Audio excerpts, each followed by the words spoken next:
제가 만난 많은 부자들은요, 돈을 버는 것도 중요하지만 굉장히 중요하게 생각합니다.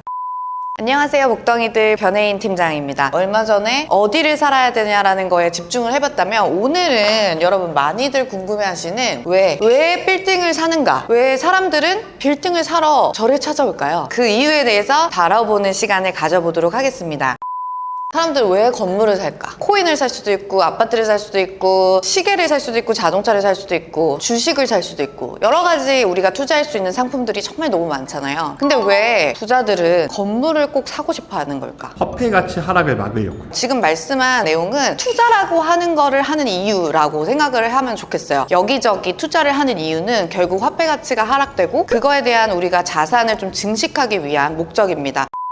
그렇다면 왜 빌딩일까? 라고 생각했을 때 제가 생각한 몇 가지 이유들이 있어요. 물론 이거 외에도 다양한 이유들이 있겠지만 딱 3가지로 설명드릴게요. 첫 번째, 대출. 레버리지라는 말 많이 들어봤죠? 지렛대의 원리라는 거예요. 지렛대가 뭐예요? 작은 걸 가지고 큰 거를 들어 올릴 수 있는 도구가 지렛대잖아요. 그것처럼 대출을 이용해서 투자를 할 수 있다라고 하는 거는, 내가 자산이 10억 있어요. 내 자산 10억이랑 대출을 통해서 70억짜리 건물을 사. 그러면 나의 작은 걸 가지고 대출이라고 하는 지렛대를 이용해서 큰 자산을 매입하는 거죠. 물론 이 대출에는 이자가 발생을 하겠죠. 이렇게 해서 내가 레버리지 효과를 통해서 작은 비용으로 큰 물건을 투자하고 70억이 100억이 됐다라고 칠 때 10억을 가지고 30억의 시세 차익을 보게 되는 거지. 주식도 대출이 되고 아파트도 대출이 돼요, 여러분. 그런데 그 아파트 같은 경우에는 LTV라 그래가지고 투기과열지구나 서울에 투자하시려면 한 50%에서 60% 정도 대출 되는 걸로 알고 있거든요. 근데 빌딩 투자 같은 경우에는 최대 80%까지 대출이 가능합니다. 최대 80%까지 대출이 된다라고 하는 건 건물 100억짜리를 최소 얼마에 살 수 있다라는 거야. 20억만 있으면 살 수 있다라는 거죠. 표면적으로만 보면. 그래서 빌딩을 살 때 대출이 용이하기 때문에 자산이 있는 분들은 풀 레버리지를 해서 큰 물건을 사고, 그 물건을 통한 시세 차익을 얻는 거를 좋아한다.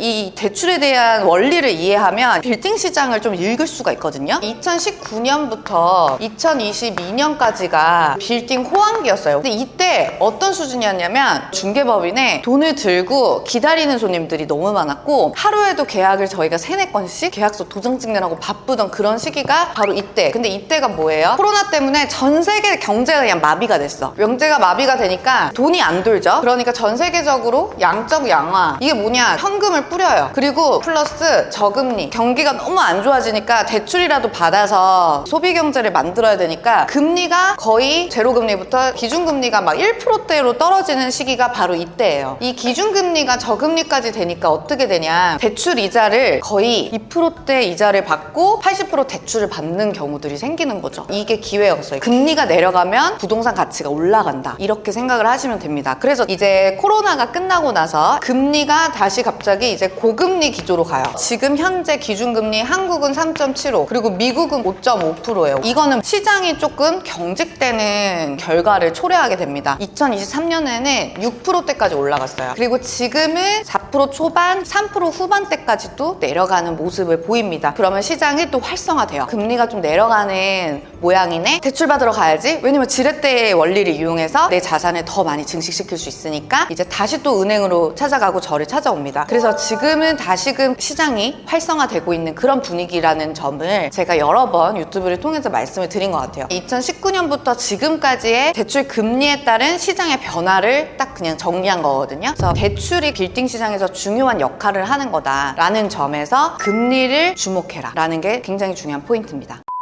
팀장님, 20억으로 100억짜리 건물 사는 거 이론적으로 이해는 하는데, 그럼 대출을 80억을 받는 건데, 그럼 그 이자만 해도 엄청 날 것 같거든요. 이제 어떻게 그 이자를 감당할 수가 있는 거죠? 자본금 20억 그리고 대출이 80억 받게 되면은, 지금 이자로 생각하면은 연이자 4%로 잡으면 얼마예요? 3억 2천. 그리고 이거를 12로 나누면 약 2,700만 원 정도 되거든요. 매달 이자만 2,700만 원씩 내야 되는 거예요. 2,700만 원 매달 내는 거 보통 일이 아니에요. 그런데 빌딩은 빌딩은 상업용 부동산이에요. 상업용이라고 하는 건 용도는 두 가지야. 임대를 주거나 내가 직접 들어가서 사용하거나. 그러면 이 이자를 어떻게 하냐, 월에 임대료가 2천만 원, 3천만 원씩 들어와요. 그러면 임대료를 받아서 내가 이자를 낼 수 있겠죠. 그리고 내가 여기서 사업을 해. 내가 매달 그 사업을 통해서 매출을 만들 수 있어. 그러면 그걸로 또 이자를 감당할 수 있게 되는 거지. 그러면 매달 내는 이자보다 월세가 더 적으면 어떡해요? 그런 경우도 사실 많아요. 지가가 상승하는 거랑 임대료가 올라가는 것 중에 뭐가 더 빠를 것 같아요? 당연히 지가 상승이 훨씬 더 빨라요. 왜 그러냐? 법적으로 상가임대차 보호법이라고 하는 것을 가장 강력한 규정으로 만들어뒀습니다. 그리고 그 규정에서 가장 중요한 게 또 뭐냐? 1년에 임대료는 5% 이내에서 협의해서 올릴 수 있다라고 이 임대료를 올릴 수 있는 한정선을 딱 정해놨어요. 그렇기 때문에 많이 올려봤자 5%밖에 못 올리는데 지가는 20% 30% 오른단 말이에요. 그렇기 때문에 임대료로 이자를 감당하기 어려운 강남 건물들이 너무 넘칩니다. 그러면 결국은 그걸 왜 사냐? 그게 바로 두 번째 이유가 될 것 같은데요. 바로 확실한 시세 차익. 근데 이 말은 좀 논란의 여지가 있긴 해요. 시세 차익을 못 보고 실패하시는 분들도 분명히 있겠죠. 그렇지만 빌딩 시장에서의 성공 사례는 정말 넘치고 넘칩니다. 그래서 확실한 시세 차익이라고 하는 건 결국은 지가 상승이에요. 아파트 투자나 상가 투자랑 빌딩 투자를 비교해달라는 고객분들 되게 많이 계시거든요. 가장 큰 차이가 뭐냐면 대지권이라는 게 있습니다. 이 대지권은 대지의 권리라는 거고, 아파트나 구분 상가, 단지 내 상가 같은 거 있잖아. 그런 것들은 대지 지분이 100%가 아니에요. 만약에 100평의 대지에다가 아파트를 10개를 올렸어요. 그러면 여러분은 이 땅을 10%씩만 가지고 있는 거야. 그래서 대지 지분 얘기가 재개발할 때 엄청 중요한 거예요. 얼마나 그 대지 지분을 많이 가지고 있느냐에 따라서 내가 환수받을 수 있는 그런 것들이 많아지는 거거든. 그렇다면 우리의 빌딩은 대지 지분이 100%라는 거예요. 빌딩 사러 가야지, 건물 사러 가야지가 다른 말로 뭐라고 그랬냐면 땅을 사는 거라 했잖아. 그러니까 땅을 내가 100평을 사면 100평이 다 내 거고, 50평을 사면 50평이 다 내 거고, 그 위에다가 건물을 지어서 거기서 임대 수익을 창출할 수도 있고, 혹은 내가 거기서 사업을 할 수도 있고, 여러 가지를 내가 다 할 수 있는 거죠. 그렇기 때문에 이 대지에 대한 가치가 올라가는 게 확실하게 내 것이 된다라고 하는 그런 포인트가 있고요. 근데 여러분, 아파트도 투자해야 돼요. 저는 아파트를 팔고 빌딩을 사라? 절대 동의할 수 없습니다. 그 부분은 제가 따로 촬영을 할게요. 어쨌든 이 대지 지분이 100%라는 게 빌딩의 어떤 굉장히 큰 장점인데, 그런데 그게 왜 장점이냐라고 하면 대지에는 건물이 있잖아요. 그러면 수익이 나오잖아요. 그런데 이 수익이 이 건물의 컨디션에 따라서 달라질 거 아니에요. 10년 된 상가랑 신축된 상가랑 뭐가 더 비싸겠어? 당연히 신축된 상가에 더 많은 임대료를 내고 들어가겠죠. 그렇기 때문에 여기서 우리가 이 건물에 대한 가치 상승을 내가 만들 수 있어. 건물을 디벨롭하고 밸류업하는 그런 행위들을 통해서 부동산의 가치를 내가 만드는 거지. 예를 들어서 주택을 사가지고 근생으로 리모델링하는 거, 그리고 신축하는 거, 이런 식으로 낡은 거에서 좀 더 나은 거, 이런 식으로 내가 만들어서 그거에 대한 시세 차익 플러스 가치 상승에 대한 비용까지 확 넣어가지고 돈을 버는 거죠. 디벨롭 돈 되나요? 디벨롭은 잘하면 당연히 시세 차익을 만들 수 있는 굉장히 중요한 거라고 생각이 들고요. 다만 지금같이 여러 가지 비용이 오른 상황에서는 우리가 수익을 좀 따져봐야 된다라고 하는 거. 요새 디벨롭 하면 무조건 망한다는 얘기들이 있는데, 팀장님이 중개했던 사례 중에 디벨롭해서 시세 차익 가장 크게 본 건 또 얼마나 될까요? 디벨롭하면 망한다, 이거는 좀 논란의 여지는 있고요. 저는 디벨롭은 여전히 빌딩 투자에서 굉장히 중요한 부분이라고 생각이 들고, 디벨롭을 통해서 자산 증식을 성공하신 분들이 굉장히 많은데요. 사례를 몇 가지 들어보면, 청담동에 제가 23년도 겨울에 100억에 매각을 해드린 건물이 있거든요. 정확하게 기억 안 나는데 21년도쯤 사셨을 것 같은데 얼마에 샀을 것 같아요? 이거 평당 2억, 50평짜리 대지에다가 신축 건물 올린 거였어요. 38억에 매입하셔서 100억에 팔았습니다. 물론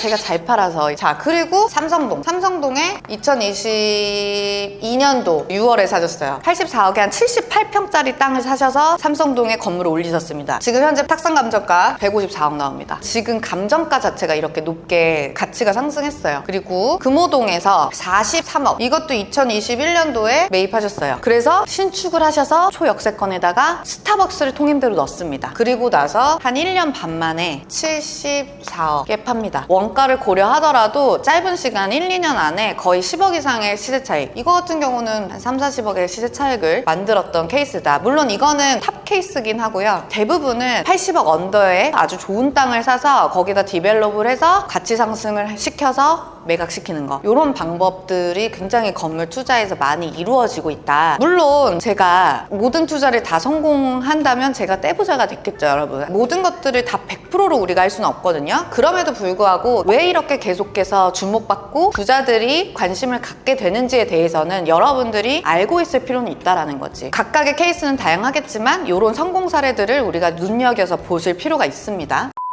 요즘은 그러면 디벨롭해서 성공하려면 어떤 걸 좀 주의를 해야 돼요? 요즘 가장 주의할 점은 애매한 거 사시면 안 돼요. 왜냐면 21년도, 20년도, 19년도 이때에는 사실 적절한 거 사가지고 개발하면 잘 팔렸어요. 통임대도 되게 잘 됐었고. 그런데 지금은 시장이 그때만큼 좋진 않기 때문에 지금 공실 상황도 높은 상황이고, 그렇기 때문에 첫 번째 애매한 위치 들어가면 안 되고, 두 번째 너무 비싸게 주고 들어가는 것도 지금은 과거랑 좀 달라진 거. 옛날에는 신사동입만 하면 최고가 찍고 들어가도 돼, 막 이런 분위기였거든요. 지금은 그래도 시세를 좀 파악을 해서 들어가시는 게 좋다. 물론 사용 목적이 분명하게 있다면 좋은 물건 잡으시면 돼요. 그리고 여러 가지 주의할 점 많겠지만 디벨롭을 하는 과정 안에서 비용이 나가는 여러 가지가 많아요. 그래서 그런 것들을 좀 낭비 없이 잘 할 수 있는 파트너를 만나는 거, 이런 것들도 굉장히 중요하다고 생각이 듭니다.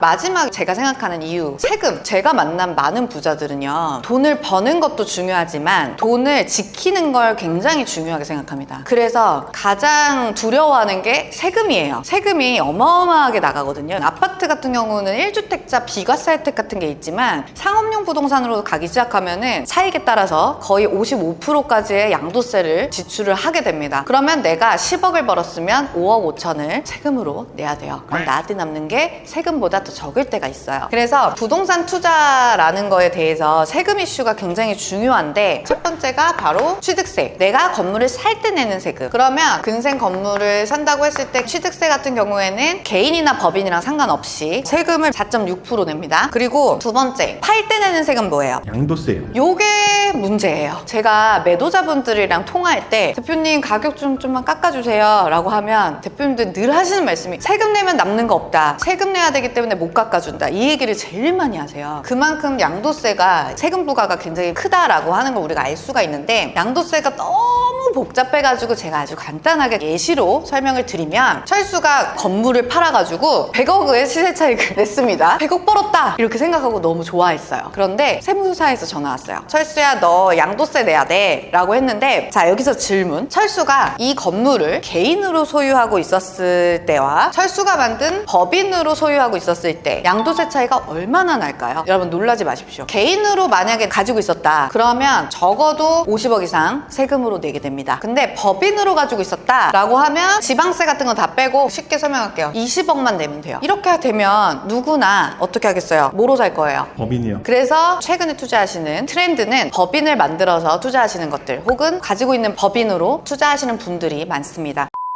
건물을 사러 오시는 분들 중에 아파트 없이 오시는 분들은 없어요. 대부분 다 똑똑한 한 채 정도는 보유하고 계시고, 이제 자산을 좀 확대하는 방향에서 들어오시는 분들이 거의 80%입니다. 그리고 정말로 아파트 팔고 들어오시는 분들도 있어요. 근데 대부분은 똑똑한 한 채 아파트 가지고 계시고, 아파트로 돈 버신 분들도 빌딩으로 많이 넘어오세요.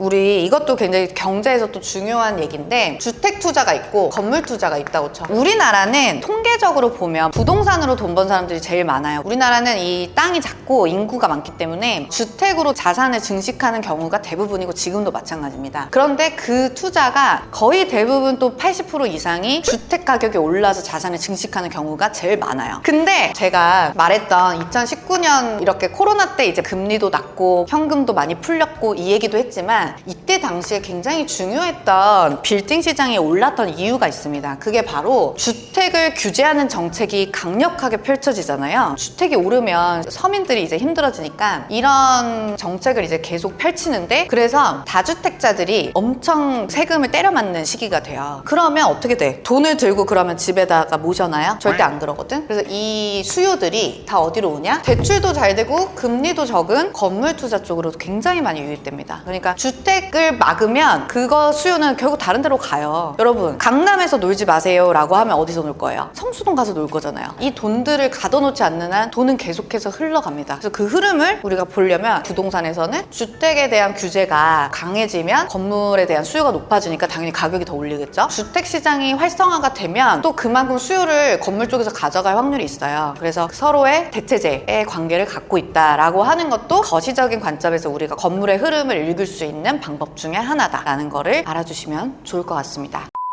제가 생각한 이런 여러 가지 이유 외에도 빌딩을 사야 하는 이유가 더 있다, 나는 다르게 생각한다 하시는 분들은 댓글로 남겨주시면 또 우리 같이 여러 가지 이야기들을 함께 나눠봤으면 좋겠습니다. 오늘 또 시청해주신 복덩이들 너무 감사드리고요. 빌딩학개론 5강 여기서 마치도록 하겠습니다. 구독과 좋아요, 알림 설정까지 잊지 마세요. 팀장님은 돈 생기면 뭐 사실 거예요? 나? 나 운석 안 같아.